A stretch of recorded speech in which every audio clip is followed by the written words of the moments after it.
안녕하세요. 안녕하세요. 반갑습니다. 반갑습니다. 사랑합니다. 사랑합니다.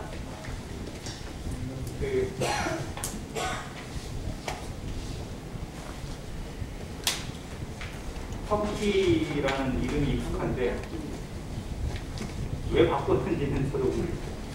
튀르키예 하니까 좀 이상하긴 합니다. 전 세계 지진에 약한 나라들이 참 많은데 이스라엘 부근에 있는 터키, 시리아, 레바논 이 지역도 지진에 대단히 약한 지역이거든요. 그래서 이스라엘 성지순례를 다녀오신 분들도 아시겠지만 이스라엘의 오래된 유적들이 대부분 지진 피해를 대부분 다 입었어요. 그래서 골고다가 지진으로 지하에 파묻혀 있어요. 식상은. 지금 현재 골고다에 있는 예수 기념품이나 이런 것들은 그때 당시의 땅이 아니에요. 아무튼 그런 형태가 많은데 이번에 지진이 난 곳에 시리아와 국경을 밑에 보이는 그 지역이 성경에도 나오는 지역이라고 합니다. 사도행전 13장에 안디옥 교회가 서방을 위한 선교의 중추 기지가 역할이 됐는데 그 지역이 안디옥 있던 그 지역이고 또 사도 바울의 고향인 다소가 그 부분인데 다소 지역도 지진의 피해를 입었다고 그렇게 알려져 있습니다. 기도해 주시고 한 영혼이라도 정말 주님께로 돌아오는 기회가 되고 또 성도들이 이런 현상을 보고 이러한 비극을 보면서 세상과는 다른 그런 시야를 바라보고 정말 주님께서 이러한 걸 허락하신 이유가 어디에 있는지 우리는 어떠한 깨달음을 가지고 무엇을 위해 기도해야 할 것인지 생각할 수 있는 시간이 되었으면 좋겠습니다. 오늘 여호수아서 말씀으로 함께 교제하기로 합니다.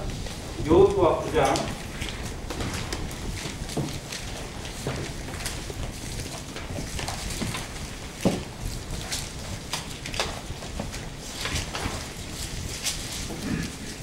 25절부터 27절 먼저 좀 읽고 가겠습니다.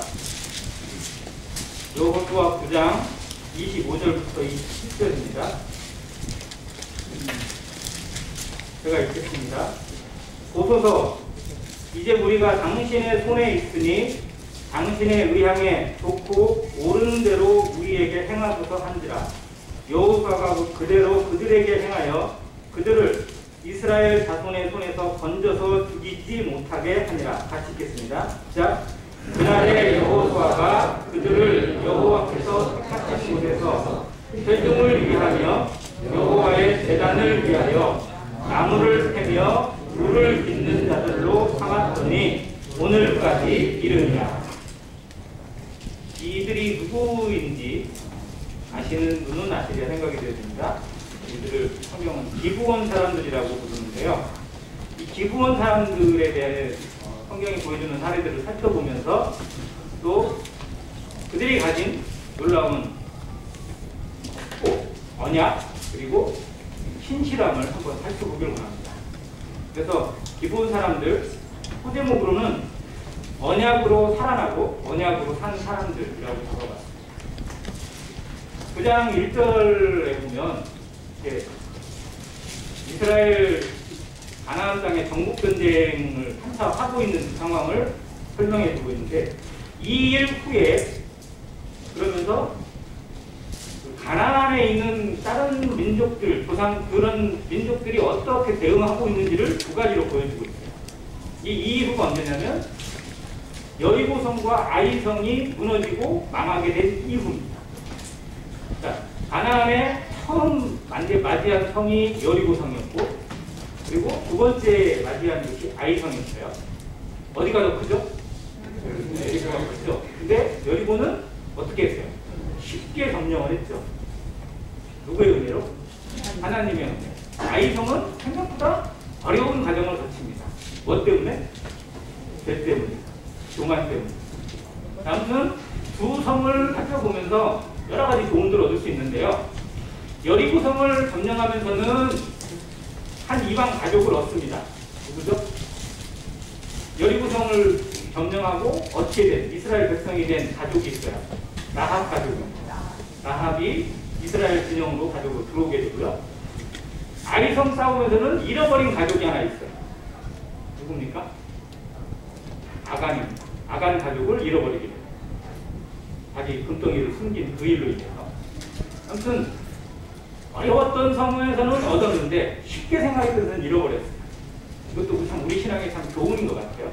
자, 아이성도 아무튼 무너졌습니다. 그 성에 실제로 적은 성이 아니에요. 여리고 성에 비해서 작았지 결코 만만한 성이 아니었는데 아무튼 그 성도 점령을 하고 그들의 속한 모든 생명을 다 진멸을 했습니다.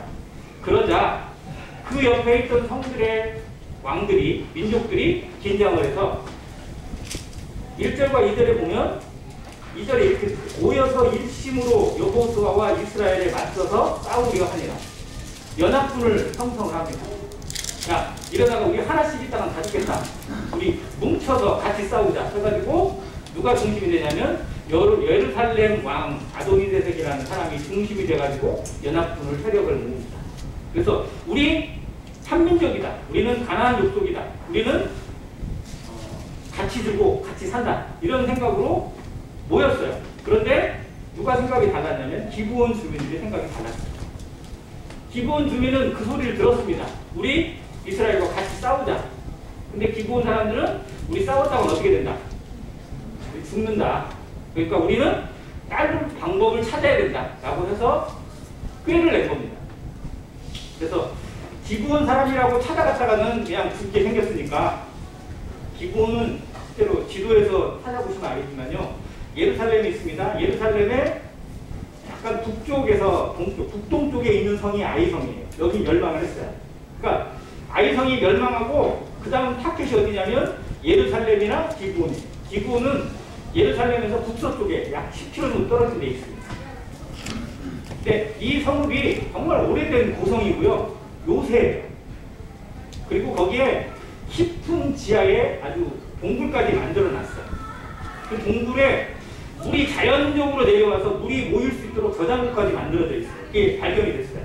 즉 가장 심한 상황에 그 지하로 모여가지고 끝까지 항전할 수 있는 모든 여건이 다 갖춰지는 요새가 이 기브온입니다.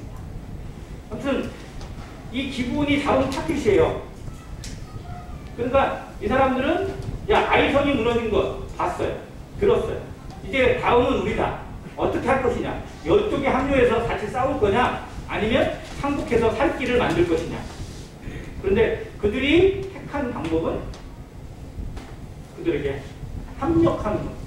즉 항복을 해서 먹고 살 길을 마련해야 된다. 그런데 우리가 기브온 사람이라는 걸 알게 되면 협상이 안 되니까 속이자. 어떻게 멀리서 이 가나안 족속하고 상관이 없는 사람인 것처럼 속여서 조약을 맺자. 우리를 이스라엘 민족으로 받아주고 우리를 살리겠다는 언약을 받아내자. 이렇게 꾸미고 왔습니다. 자, 그들이 꾸미고 온 것에 대해서 이스라엘이 조금 의아하게 생각했어요. 너희 어디서 왔냐? 그랬더니 우리는 한 데서 왔다. 너무 멀리서 와가지고 우리가 올 때는 떡도 바로 구워가지고 막 따뜻하게 해가지고 왔는데 와보니까 다 식어가지고 곰팡이 피고 신발도 새 신발 신고 왔는데 다 걸어가지고 막 그럴 정도로. 즉 우리는 진짜 몇 날 며칠을 왔다. 실제로 하루밖에 안 왔어요. 아무튼 그렇게 했다고 속였어요. 자, 그랬는데 속인 것도 잘못이지만 또 뭐가 문제예요? 속은 것도 문제죠. 자, 왜 속았을까요? 여호와께 묻지 아니하고. 그러니까 그게 말씀에 이대로 나와 있어요. 9장 14절에 이렇게 나왔습니다. 우리가 그들의 양식을 취하고는 어떻게 할지를 여호와께 묻지 아니하고 여호수아가 그들과 화친하여 그들을 살리리라는 조약을 맺고 회중 족장들이 그들에게 맹세하였다. 누구에게 묻지 않고? 하나님 앞에 묻지 않아. 하나님 어떻게 할까요? 지금까지 그렇게 왔거든요. 가나안의 역사가 아니 광야의 역사가 출애굽의 역사가 실상은 하나님이 가라시는 대로 가고 하라는 대로 하고 하는 역사거든요. 자, 그들 마음대로 가는 게 아니었어요. 지금 가나안은 이제 전국 전쟁이기 때문에 구름기둥이나 불기둥이 있던 건 아니지만 그들이 지금까지 올 때 구름기둥이 떠서 가면 가고 멈추면 멈추고 불기둥이 서면 서야 돼요. 하나님의 말씀이 임한 곳에 그들이 멈춰야 했고 가라면 갔습니다. 그게 어떻게 성도의 삶이어야 되잖아요. 근데 하나님 앞에 묻고 하나님의 뜻을 듣는 것이 익숙했던 그들이 여기서는 자기들 마음대로 생각을 했어요. 아, 이 사람들은 그냥 정말 멀리서 온 불쌍한 사람들이구나. 계약을 해도 화친을 맺어도 아무 문제가 없겠구나. 결정을 하고 화친을 맺었어요. 그리고 맹세를 해버렸어요. 살린다. 너희들을 우리 민족처럼, 우리처럼 여기고 살리겠다고 각서를 써버렸어요. 자, 그리고 바로 들통이 났습니다. 16절, 그들과 조약을 맺은 후 사흘이 지난, 자, 길갈에서부터 그들까지 거기 갔더니 4일 정도 걸렸어요. 갔더니 거기에 성읍이 딱 나오는 거예요. 이들의 성읍이 고향이 나왔어요. 자, 4개의 성읍이 있습니다. 기브온이 중심이고요. 급이라, 구에로, 기라기아. 기브온을 중심으로 있는 그 조성들입니다. 적은 동네도 아니고요. 상당한 동네, 상당히 큰 성읍입니다. 힘도 있었어요. 군사력도 상당합니다. 맘먹고 싸우면 이스라엘도 어떻게 될지 모르는 그런 정도였어요. 그런데 그들이 왜 이스라엘과 화친내기를 택했을까? 왜 그것이 살기려고 택했을까? 이스라엘이 문제가 아니었어요. 그들은 누구를 본 거예요? 하나님을 봤습니다. 여기 그들이 이렇게 기록됐어요. 말씀에서 찾아보면 9절에 이렇게 합니다. 그들이 여호수아에게 대답하되 종들은 당신의 하나님 여호와의 이름으로 말미암아 하나님의 이름을 우리는 들었다, 알았다, 깨달았다. 그 하나님이 누구이신지를 알게 되었다. 그분과 싸울 수 없고 그분에게 누구도 이길 수 없다라는 걸 우리는 압니다. 자, 뒤에 또 보겠습니다.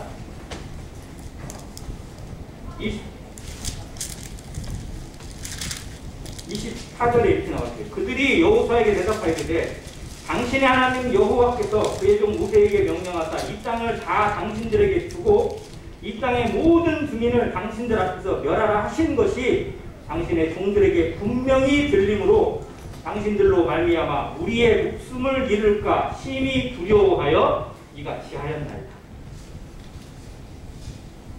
가나안 백성들, 연합군들은 하나님을 본 게 아니고 여호수아와 군대를 봤어요.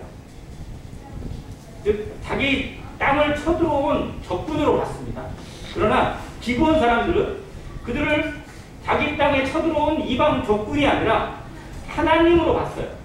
하나님이 그들의 중심에 있고 그들의 앞에 있고 그래서 가나안 땅에서 저 앞에 있는 모압 땅에서 바산, 시온이나 옥이나 이런 왕들도 우리보다 훨씬 강한 민족이었고 나라였는데 다 망한 것을 봤어요.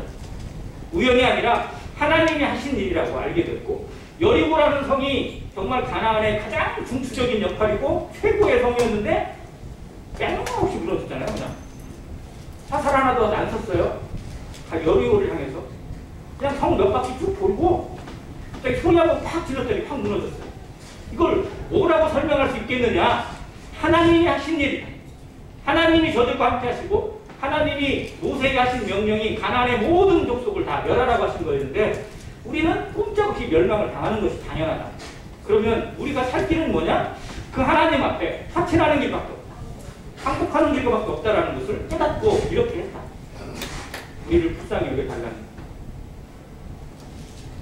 하나님이 가나안 족속을 진멸하라고 하신 것은 그들이 악하기 때문입니다.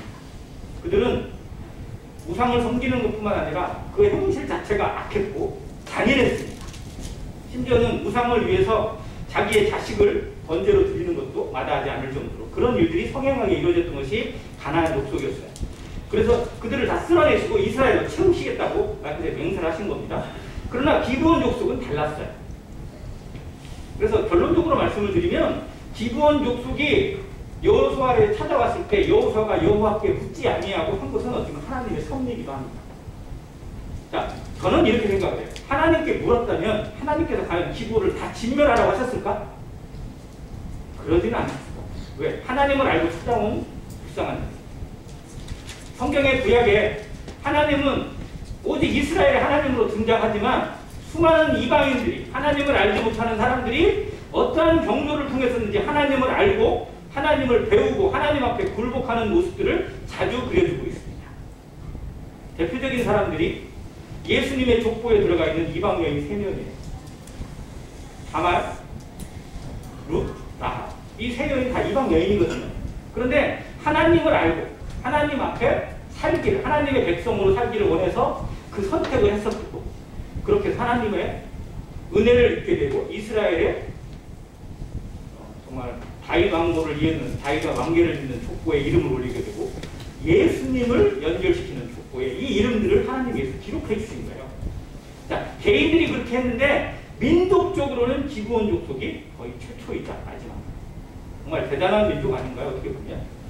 자, 이들은 정말 하나님의 긍휼을 입게 되고 이제 하나님이 어떻게 보면 이스라엘이 자기들을 속인 것에 대해 열받아가지고 왜 이렇게 했어? 안 그랬으면 죽었어. 이러면서 이제 너희들은 그러면 우리가 맹세를 했으니까 죽이지는 않겠다. 그런데 너희들은 평범하게 살 수 없어. 그러니까 우리 안에서 뭐를 해야 된다? 종노릇을 해야 된다. 자, 이스라엘이 어디서 종노릇 했죠? 애굽에서 종노릇 했잖아. 그냥 온갖 번역을 다 종노릇 했지 알거든요. 자, 근데 이제 자기들도 종을 거느리기는 그래서 종노릇 해라. 그래서 무슨 일을 감당하냐면 나무 패는 일, 물 깃는 일. 조선시대나 뭐 양반집에서 나무 패고 물 깃는 거 주로 그 이름들 기억나죠? 야, 마강새야! 나무 펴와라. 뭐, 언녀라! 물 기러 가라. 뭐 이런 이름이에요. 그런 삶으로 너희들은 살아야 된다. 라고 했어요. 그런데 그것에 대해서 해도 너무하네요. 이렇게 했을까요? 아니요. 아주 아까 읽은 대로. 보소서 이제 우리가 당신의 손에 있으니 의향에 좋은 대로 옳은 대로 우리에게 행하소서. 우리 감사합니다. 살려만 주신다면 우리는 무슨 일이든지 즐거운 마음으로 하겠습니다. 라고 그들과 그래서 이들이 누구에 속하냐면요. 성막에서 주로 봉사하는 일을 맡았던 족속이 어디죠? 레이족이죠. 레이족 공들이 되거예요. 그러니까 레인들이 부릴 수 있는 종들이 생긴 거예요. 왜냐하면 레인들이 주로 하는 일이 뭐였는지 아세요? 제사를 지내려면 제사장이 그 주된 일을 하지만 그 흔히 말해서 표현은 죄송합니다. 그 시다바리는 다 레인을 했거든요. 근데 이제 그 귀찮은 일을 누구에게? 이 사람들에게 싹 맡기는 거예요.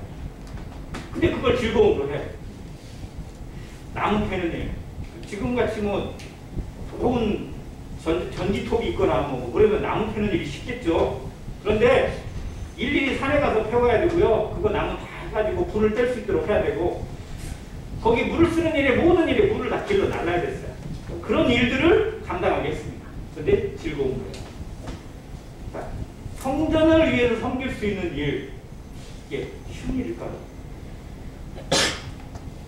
목숨을 건진받으니까 어쩔 수 없는 일이다 라는 게 아니라 그들은 하나님을 위해 할 수 있는 일이라면 최고 일이라고 생각을 하게 된 백성이 됐습니다. 시편 한 구절 보고 올게요. 시편 84편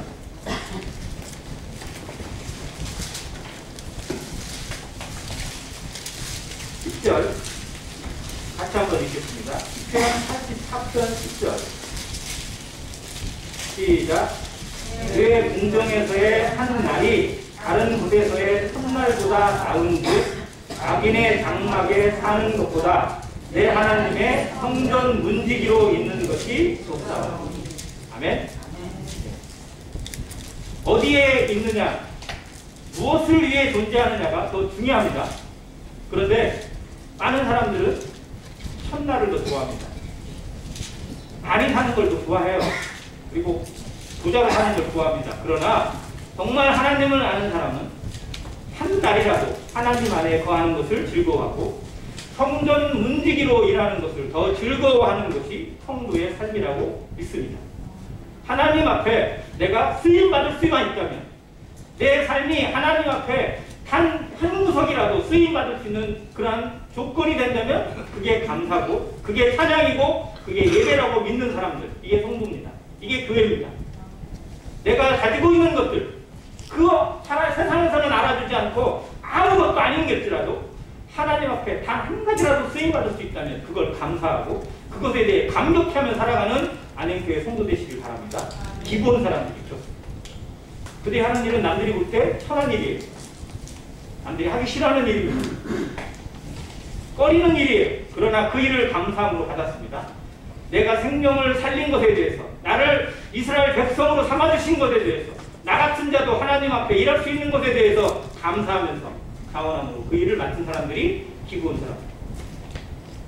자, 기브온 사람들과 맹세를 해버렸어요. 언약을 맺었습니다. 여호와의 이름으로. 지켜야 돼, 안 지켜야 돼? 지켜야 돼.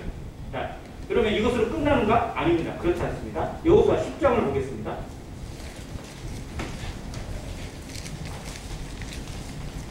자, 10장에 보니까 이제 기브온이 반역을 해가지고 배신을 해가지고 이스라엘랑 화친을 맺은 것들을 이 연합군이 알게 됐을까요? 몰랐을까요? 알게 됐어요. 그래서 3절에 보면 예루살렘 왕, 헤브론 왕, 아르므 왕, 라기스 왕, 에글론 왕 이 5 족속이 연합군을 만들었습니다. 이름까지 왕의 이름까지 다 성경에 기록을 해놨어요. 4절 내게로 올라와 나를 도우라. 우리가 어디를 치자? 기브온을 치자. 왜 칠까요? 배신자니까. 이스라엘이 미운 게 아니고 이제 기브온이 더 미운 거예요. 이것들이 같이 싸우자 했더니 배신을 때려. 이들은 쓸어버려야 돼. 해가지고 연합군이 기브온을 치러 올라오는 거예요. 이는 기브온이 여호수아와 이스라엘 자손과 더불어 화친하였습니다. 자기들을 배신한 사람들을 가만히 두지 않는 것이 세상의 원칙이잖아요. 그러니까 이들이 기브온을 치겠다는 생각이 이해는 돼요. 그런데 이 모든 과정에 하나님의 섭리가 있었음을 배우게 됩니다. 자, 지금까지는 하나님께서 여리고성을 치게 하셨어요. 근데 여리고가 싸울 생각을 해야 안 해요? 안 해요. 여리고가 너무 겁이 나가지고 성을 딱 닫아놓고 꼼짝도 안 하고 갱새끼 움직이지 않고 막 하고 있는 거예요. 두려워서. 아이성도 나름대로 한적하고 준비를 했었어요. 이렇게 하다가는 언제 가나안 전쟁이 끝날지 몰라. 가나안에 한두 성읍이 있는 것도 아니고 나중에 보면 31개 성읍이 있거든요.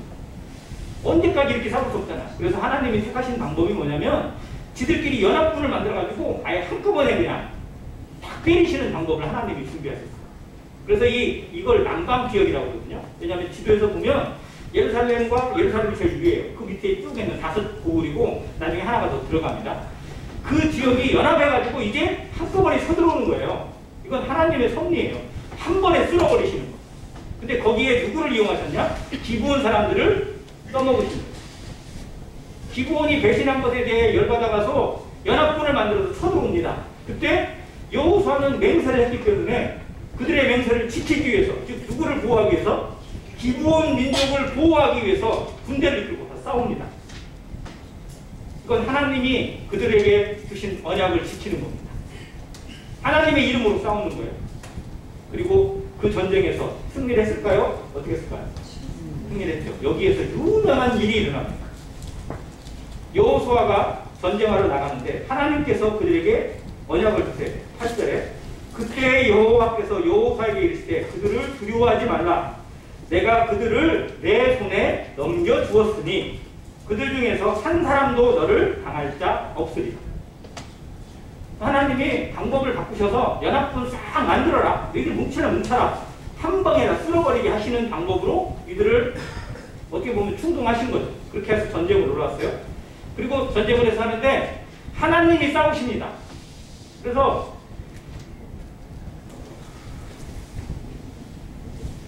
여호와께서 그들을 패하게 하심으로 계속해서 그들이 쫓겨나가요. 계속 예루살렘에서 그 기브온으로 가는 데서부터 진정을 시작했는데 베드론 돌짝이라고 언덕이라고 합니다. 그곳에서 전쟁을 해서 이제 계속 여호수아가 이기게 되니까 이들이 이제 점점 밀려나서 쫓겨나가요. 그런데 점점 가다 보니까 이제 해가 떨어지게 생겼어요. 해 떨어지면 싸울 수 있어요, 없어요? 지금이야 뭐 야간 뭐 서치라이트를 켜고 싸우도 되지만 그때는 그럼 해 떨어지면 휴전이에요. 왜? 그 다음날까지 기다려야 돼.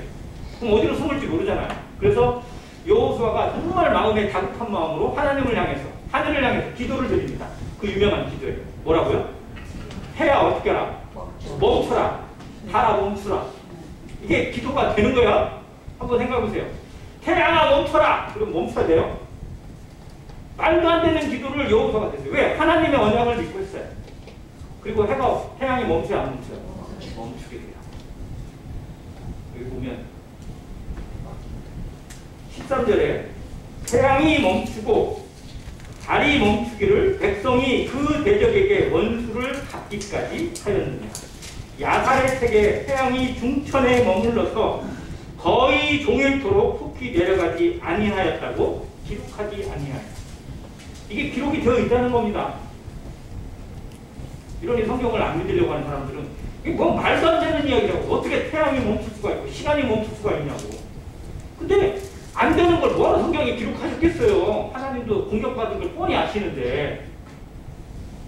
아무튼 세상에서 있을 수 없는 기적이 태양이 멈추고 시간이 멈추게 돼서 그냥 해가 계속 그들을 비춰주게 되고 도망가는 사람들이 얼마나 놀랐을까요? 밤이 될 줄 알고 해가 떨어질 줄 알았는데 갑자기 왜 다시야? 이거 어디로 숨을 데가 없고 그냥 다 죽었어요. 그냥. 그렇게 해서 해가지고 결국은 그 5 족속을 다 진멸하게 되는 역사를, 놀라운 승전거를 올리게 하십니다. 누구를 보호하기 위해서? 기브온 족속을 보호하시는 하나님의 역사가 두 가지가 같이 있죠. 가나안 족속을 쳐서 진멸하시는 계획과 함께 하나님의 백성이 된 기브온을 보호하시는 하나님의 마음도 같이 포함되어 있습니다. 그 일을 위해서 이 태양이 멈추는 기적을 베푸셨다는 거 저는 정말 감사합니다. 기브온이 얼마나 중요하길래, 기브온이 그렇게 중요해요? 한번 생각해보세요. 하나님 앞에 정말 당연히 없어져야 되고 당연히 징벌받고 멸해서 사라져도 아무 상관이 없는 족속인데 항복해서 왔어요. 그런데 하나님이 그들을 이렇게 바뀌시는 거예요. 그래서 이 기브온 족속이 누구를 상징하냐? 우리를, 나를 상징합니다. 하나님 앞에 아무 의미도 없고 가치도 없고 없어져도 지옥에 던져도 아무 상관이 없는 그런 죄인을 하나님이 긍휼히 여기서 누구를 보내주셨어요? 아들 예수 그리스도를 육신의 모양으로 보내주신 거. 이게 기적이잖아. 기브온을 향해서 주신 이 태양이 멈추는 기적보다 더 큰 기적이 누구를 보내신 겁니까? 아들 예수 그리스도를 육신으로 이 땅에 보내신 것입니다. 누구를 위해서? 나를 위해서. 우리를 위해서. 나 같은 거 살리시기 위해서 하나님이 그 기적을 베푸셨다는 거. 성경이 이걸 그림자로 보여주시고 있는 그 민족이 바로 기브온 민족입니다. 자, 그들이 이렇게 해서 구원을 받습니다. 이스라엘 민족에서 성막에서 섬기는 족속이 됩니다. 레위인 밑에서 섬기는 족속이 됩니다. 자, 그런데 역사가, 성경이 이들에 대해서 계속해서 끊이지 않고 보여주시는 내용들로 연결되어 있습니다. 사무엘하 한 구절 보겠습니다.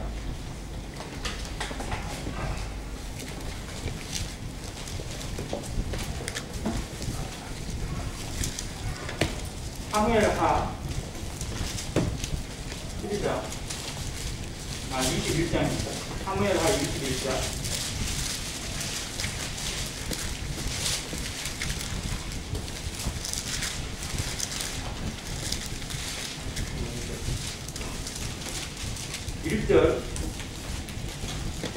다윗의 시대에 해를 거듭하여 3년 기근이 있으므로 다윗이 여호와 앞에 간구하며 여호와께서 이르시되 이는 사울과 피를 흘린 그의 집으로 말미암음이라. 그가 누구를 죽였음이니라? 기브온 사람을 죽였습니다. 자, 사울이 기브온 사람들을 임의로, 하나님의 말씀이 아니라, 하나님의 뜻이 아니라 자기 생각대로 기브온 사람들을 죽인 일이 있었습니다. 이 사울이 참 안타까운 게 그거예요. 하나님이 누구를 진멸하라고, 사울에게 누구를 진멸하라고 했어요? 아말렉을 진멸하라고 했는데 그건 제대로 안 하고 보호하라고 주신 기브온은 왜 괴롭혔는지 모르겠어요. 이게 엉뚱한 데에 힘을 쏟고 있는 게 사울입니다. 아무튼 그 사울의 때에 그렇게 했던 일로 말미암아 그 피해가 어디로 왔느냐? 다윗의 시대에 기근이 오게 돼요. 3년 연속 기근이 왔습니다. 이거 보통 일이에요. 한 해만 기근이 와도 정말 먹고 살기가 힘들어지는데 3년 기근이 왔으니 얼마나 심각한 일이에요. 하나님이 이 기근을 내리신 이유가 누구를 보호하시기 위해서? 기브온 민족의 억울함을 푸시기 위해서입니다. 다윗이 기도하고 나니까 이걸 알려주셨어요. 기브온 족속의 억울함으로 그들이 신원해달라는 기도를 내가 들어줘서 너희들에게 3년 기근이 온 것이다. 그들의 억울함을 풀어줘라. 그래서 다윗이 기브온 족속을 찾아갑니다. 3절 같이 한번 읽겠습니다. 시작. 다윗이 그들에게 묻되 내가 너희를 위하여 어떻게 하랴?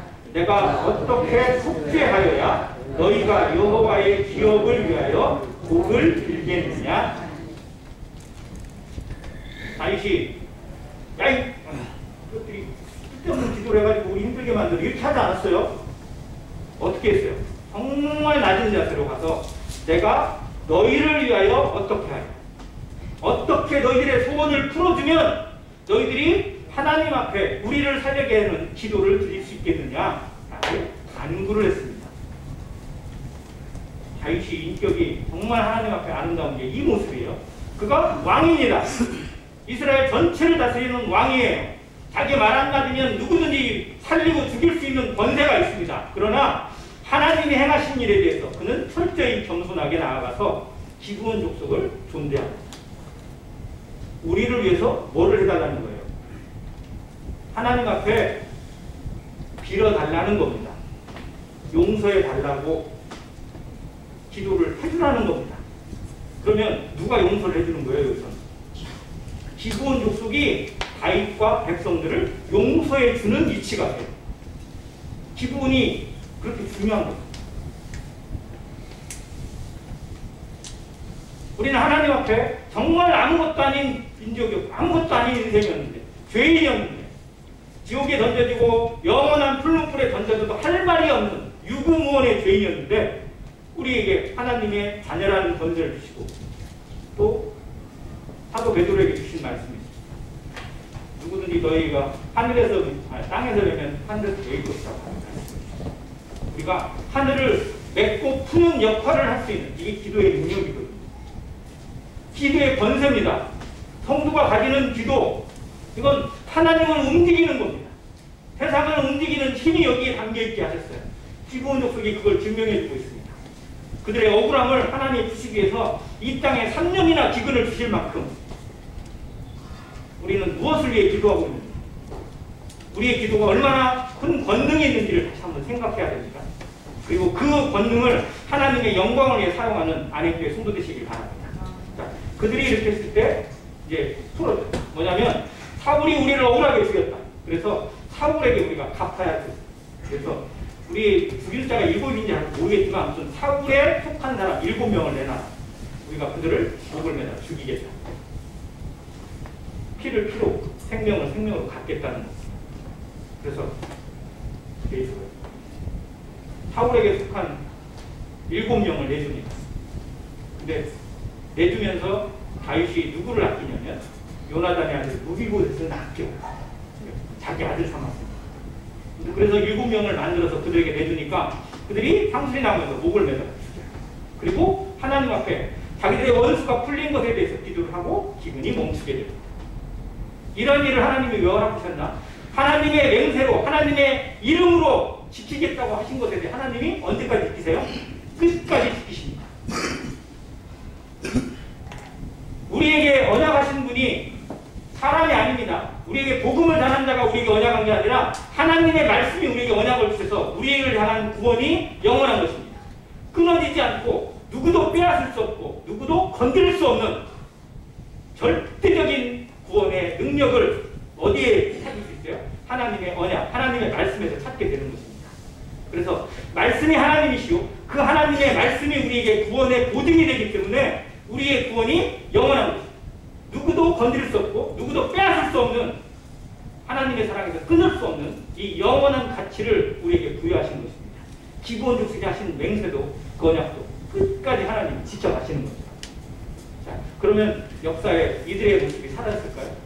그렇지 않더라고요. 자, 이들이 어디에 등장하냐면 바벨론의 포로가 되어서 이스라엘이 바벨론의 포로로 옮겨지게 됩니다. 예루살렘이 다 황무지가 되고 성전은 다 무너집니다. 그들의 범죄함 때문에 그렇습니다. 그리고 예레미야에게 주신 예언처럼 몇 년 뒤에 그들이 포로에서 다시 귀환돼요? 70년에 70년이 찼을 때 하나님께서 그들에게 극적으로 포로에서 귀환합니다. 왕조를 바꿔버리셨어요. 바벨론이 그냥 그렇게 강했던 바벨론이 그냥 순식간에 멸망하고 페르시아 고레스에 의해서 페르시아 왕국이 들어서게 하고 이 고레스의 마음이 하나님으로 뜨뜻해졌어요. 이스라엘 백성들이 돌아가게 합니다. 너희는 너희의 고토로 돌아가. 근데 빈손으로 가지 말고 하나님 앞에 너희의 모든 것들을 회복할 수 있는 조건들을 다 들어서 곡간을 열어가지고 성전에 있던 모든 기명들 다 풀어줍니다. 가지고 있던 모든 것을 다 내줘요. 이런 나라가 없어요. 몸만 살려줘도 관리도 없던데 어떻게 보물들을 다 줘서 가져가라고요. 그래서 스룹바벨과 여호수아가 그렇게 그걸 가지고 돌아와서 성전을 다시 세웁니다. 그런데 성전을 세웠다고 끝나는 게 아니잖아요. 세우는 것보다 더 중요한 건 지켜가는 겁니다. 신앙은 구원 받는 것도 정말 대단히 중요하지만 더 어려운 건, 더 힘든 건 뭐예요? 지켜가는 것입니다. 아이 낳아서 길러보신 부모라면 다 공감하실 겁니다. 아이 낳는 것 대단히 힘든 일입니다. 정말 이 산고의 고통은 저는 안 겪어봐서 모르지만 정말 세상에는 그 어떤 고통보다 크다고 많이 얘기를 하더라고요. 그런데 그건 순간이잖아요. 그런데 아이를 양육하고 길러가는 과정은 정말 결혼하면 끝날 줄 알았는데 어떤 분 보니까 안 그러더라. 결혼하고 나면 더 전화가 자주 온대요. 딴 데로 보내면 끝날 줄 알았더니 막 그냥 수시로 전화가 온대요.